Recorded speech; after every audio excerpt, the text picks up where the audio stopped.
Hi, my name's Phil. I like talking about politics, and in this video I'd like to spend my weekly look at how the Brexit media is spinning things by considering a few different topics really in both the old favourite, the Daily Express, but as well as GB News. This is the first time on this channel. But first, if you'd like to be notified of daily news and politics, please subscribe to the channel and click the bell notification icon. So this is going to be not quite a roundup of a few Brexit angles, but certainly picking on a couple rather than just one in the pro-Brexit media this week. Because when I first started doing these videos, I didn't actually think I'd still be making a thing of it so many months later. And with the Ukraine crisis, Brexit is starting to be squeezed a bit. I don't mean in terms of public interest, but in terms of how it can be framed. The pro-Brexit media have often tried to frame leaving the EU in terms of opposition to countries within the EU, especially France and Germany. You know, it could never be framed in terms of material benefits once we'd actually left, because there are only drawbacks. If you wanted to push Brexit benefits after leaving the EU, they have to be intangible benefits that were entirely subjective, so that when ordinary people go, actually my life seems to be getting worse, the cost of things is going up, I haven't got any more money, there don't seem to be any more jobs around here, then the Brexiteers say, no. It's all about sovereignty, mate. Because that's what I get now. I get the comments going, Phil, it was never about the economic benefits. Was it not? Was it not? But the war in Europe demands unity, alliances, and that unity has to be with Europe. We share an obvious common goal and common enemy. So it's harder for the pro-Brexit media to bang on about Brexit. Not impossible, but it is harder. And there seems to have been a significant toning down of such stories. Not in the Express, mind you. Proper little troopers they are. The Daily Mail. I haven't actually seen any Brexit stories in the Daily Mail this week. There may have been some. I've not come across them. Same in the Telegraph. Good old Express, though, they've been powering up. Oh, plenty there. They've been better than I have. But I'll get to those in a bit. But first of all, GB News. Because apparently they're a genuine media outlet, despite their main attraction being a man who gets drunk on the set and rants about the sea. But I'm not exactly Sir Trevor McDonald, so who am I to judge? But I came across an article on their website. I don't watch television myself, and I'm certainly not going to start with GB News. If I want to see wobbly sets, I'll just get out my DVDs of 1960s Doctor Who stories. But the website ran an article saying that Brexit did not impact the Republic of Ireland as hard as feared, and that this somehow is a poke in the eye for Project Fear. And your immediate thoughts are, yes, Brexit was going to be bad for everyone in the EU, and this article doesn't claim that it hasn't been bad for Ireland, just not as bad as feared. However, just as with all these post-Brexit articles, they never actually cite the fears that they are suggesting were not entirely founded. Brexit supporters constantly try and defend the damage by saying, well, it's not as bad as people said it would be, so that's good. But first, well, no, damage is never good. Sure, I accept the notion that if you expect a kick in the balls, then a slap in the face is a victory. But a slap in the face is still objectively not a good outcome. But second, where are these claims of woe that they are comparing reality to? Like, if you're going to say, oh, well, here's the reality, it's not as bad as this expert economist said it would be, here is what they said several years ago would happen. Like, I once challenged someone who talked about these dire warnings of economists and how it wasn't as bad as that. I said, so who? I know that the warnings from economists have absolutely been borne out. I know that the predictions from haulage experts have absolutely been borne out. So I asked for a name, and they said George Osborne.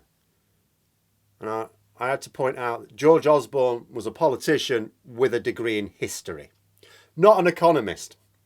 The article also said that the war in Ukraine was overshadowing Northern Ireland Protocol talks and that no breakthrough would now be expected ahead of the elections this May, as if this was all down to the war. Now, it's absolutely true that under other circumstances the war would inevitably put talks on the back burner, so to speak, because the talks from our side are being led by our Foreign Secretary. Inevitably, her in tray during a war on our very continent is going to be a lot heavier now. But the view was always that if no agreement were reached by the end of February, then it would be too late because the election campaign in Northern Ireland would be gearing up. That was before anyone was seriously even considering full-blown war in Europe.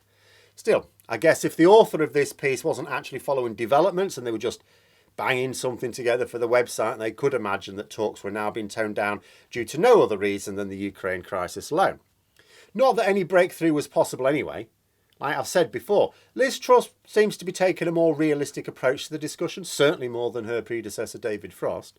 But her party are not. They still want their unicorns. Unicorns do not exist, and so the breakthrough will not be forthcoming until this can be communicated to them.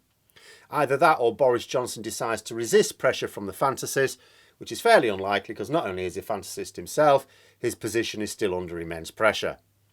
Yes, talk of his corruption and incompetence have subsided for now, but they'll be back. Still, it was nice of GB News to let us know that Brexit is fine because it isn't harming an EU country as badly as they thought it might. Now, maybe they should look at what it's doing to Britain and compare that to the fears from economic experts. Real ones, not politicians with history degrees. But then the Daily Express. Now, I feel I shouldn't leave them out because, like I say, they've been making a real effort. Oh yeah, loads of articles this week. They've not stopped.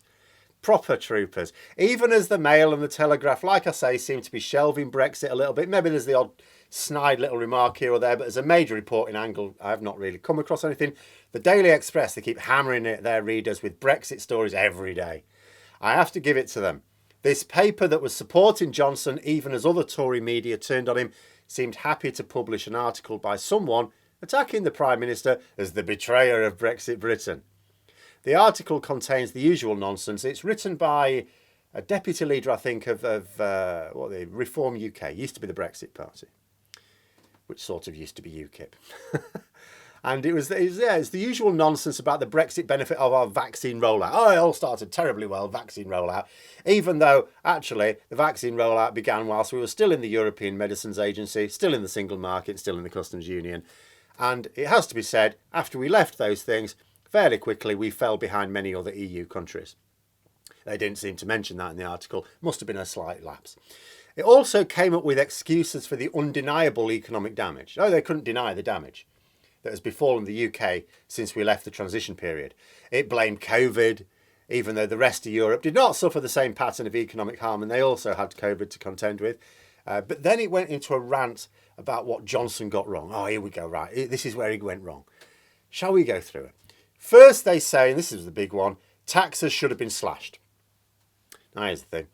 The government needs a certain level of tax revenues to pay for public services. That's fairly obvious. Yes, the Conservatives squeeze those as much as they can. But there is a limit below which the public will get very upset. They also like having lots of money to siphon off to their mates. Conservatives are very, very expensive to have in government. Now, if you have strong economic growth, then you can achieve the same level of tax revenue as a figure in hundreds of billions with a smaller percentage tax rate. So you can afford to cut taxes and still afford the public services. If not, then actually taxes have to rise, as they are doing. The other thing to note is that slashing taxes doesn't actually help grow the economy at all. Then the second, he tried to say that rejoiners like Adonis and Mandelson are saying, well, there's no difference with Brexit at the moment. And he said he agreed with this, and this is the problem. You can't tell the difference between now and before Brexit. Except that's not true. There's a massive difference. I do not know how many videos I have produced since the start of 2021 pointing out the differences. The difference between now and pre-Brexit is like night and day.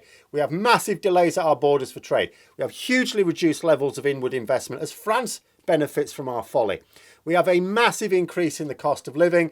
Loads of jobs has exited Britain. It's not just about losing inward investment. British companies have invested in the Netherlands, in Ireland, in Belgium, in France, rather than the UK because they can't. We're paying more for imports. We have to have more imports because we can't produce as much food or other goods ourselves. And slashing taxes is not going to do any of those things. It's not going to help anything. He also bemoaned the fact that we didn't get good trade deals or we didn't get the brightest minds on the job. Here I would agree. But what he doesn't mention is that neither of them would have led to what he wanted. Like, it takes years to get a good trade deal. Years. We have rubbish ones because we rushed. And the brightest minds would insist on framing their work around reality, not unicorns. That would require a level of honest introspection that would be like kryptonite to this Brexit government. But those are the specifics of the rant. What it boils down to is Brexit's fine in concept. I wasn't wrong, and I don't regret it, but it was badly handled. Because here were the predictions that Remainers made. 1, our trade would shrink. It has. Our global standing would diminish. It has. Immigration would have to increase. It has. Just from Asia and Africa rather than Europe. But the net impact of immigration is that it has gone up. Up. We would get worse trade deals because we have less leverage outside the EU. This has also been proven to be the case. Brexiteers in government would be forced to lie about the impacts of Brexit. They are doing. Brexiteers outside of government would be forced to say that Brexit has been badly managed by those in government.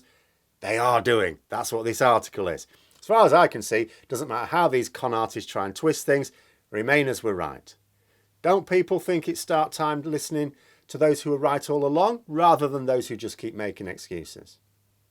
But those are my thoughts. Let me know yours in the comments below. I hope you found the video interesting. If you did, don't forget to click the like button. If you'd like to support the channel further, please also click the Patreon link for details. And until next time, I'll see you later.